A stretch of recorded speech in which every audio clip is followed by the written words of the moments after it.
পাহাড়ি বাজার দেখতে আসছি গাইস। দেখেন পাহাড়ি বাজারের পাশেই কত বড় একটা নদী।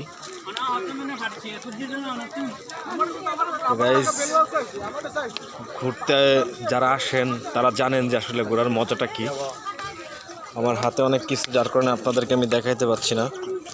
এই দেখেন পাহাড়, আমরা ভাসমান সেতুতে যাব, পাহাড়ে উঠব। এই দেখেন গাইস সৌন্দর্যটা।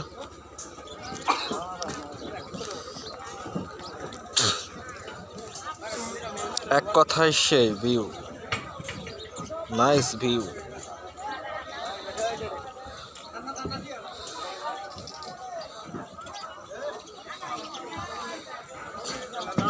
প্রকৃতির মাঝে মন চাচ্ছে হারিয়ে যাই।